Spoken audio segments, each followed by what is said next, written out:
everywhere, anywhere you go in India, it's just filled with people. Bus stop, railway station, theatre, market, everywhere. All I saw was a bunch of people.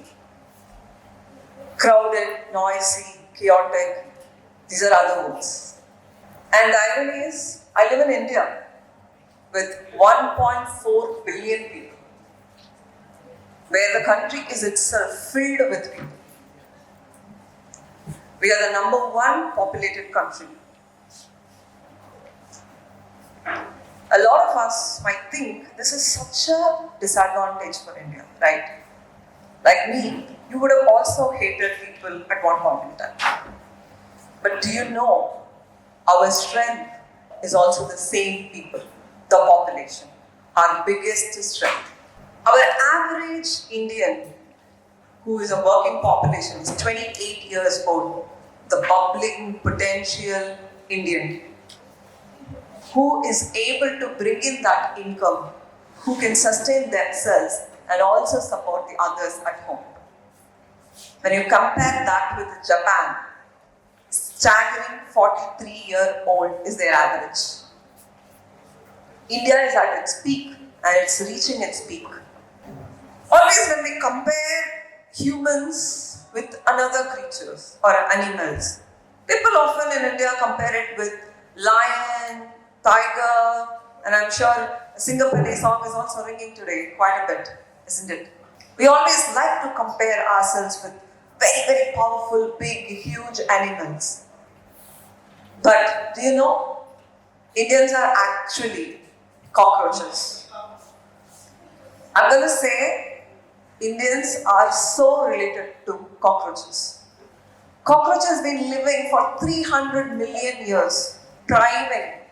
There are companies which is worth $1 billion trying to kill and eradicate cockroaches. But no luck. They have developed, evolved and doing really well in our kitchens and everywhere that we see.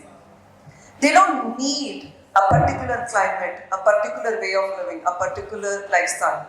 They can just live everywhere, adopt resourcefully with the community, be successful.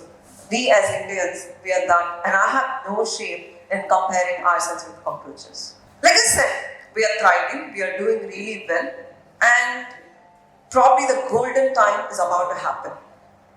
It's like a golden ticket for us. But will you be okay if I say that golden ticket is coming with a validity? In 1970, the data says an Indian woman had an opportunity to have 6 children. Friends, 6 children.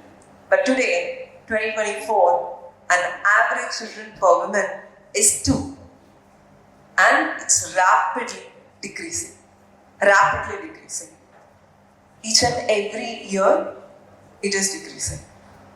Which means the kind of youth and young people that India will be seeing, which is our strength as population, is also coming down, like right in front of us.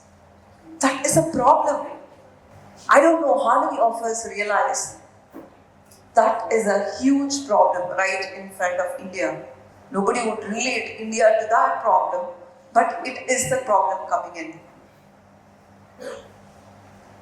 Just imagine you want to go for a wedding and you realize they are actually serving biryani and you did not eat breakfast, lunch just for the dinner biryani, and you're just entering the marriage hall and the groom decided not to get married.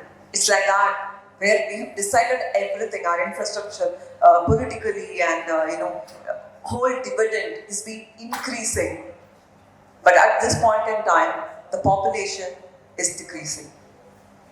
Okay, fine, there is a problem. There should be a solution as well. How, as an ecosystem, how, as a government, how, as a public, we can make the change? 1, educating women. When I say educating women and empowering women, there's also a chance when a woman is educated quite a bit, they might decide not to have a child. But if they decide to have a child with a proper education, with a quality of education, they will raise responsible kids. Because we want a population, but the quality of population is also important. Educated population is also important, for which we need to empower women. I work in a fertility tech company for which I talk to women day in, day out to understand their choice.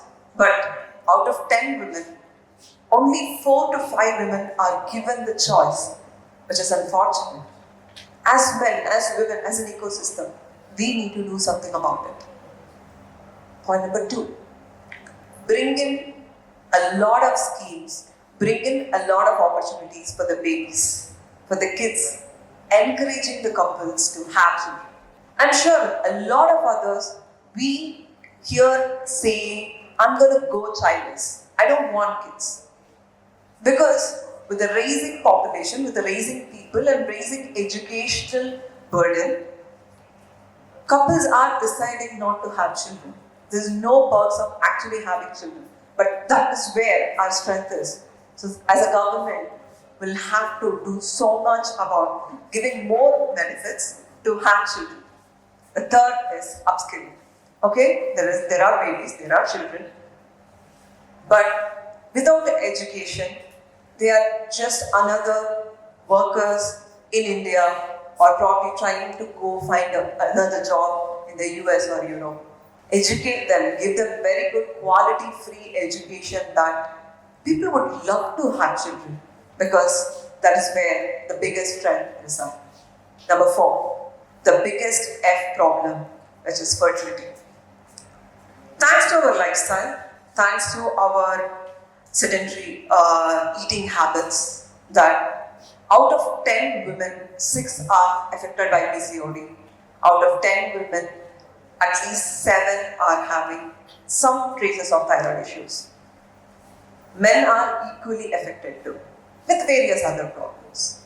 If we are given free access to fertility without judging them and make it available, trustworthy and transparent, I think that is one way a lot of people who are choosing to become parents will also have an access to parenthood and fertility treatments. So for us, I think it's an unpopular opinion, but still, for us to really go beyond the horizon, we need more and more people. Thank you so much, ladies and gentlemen.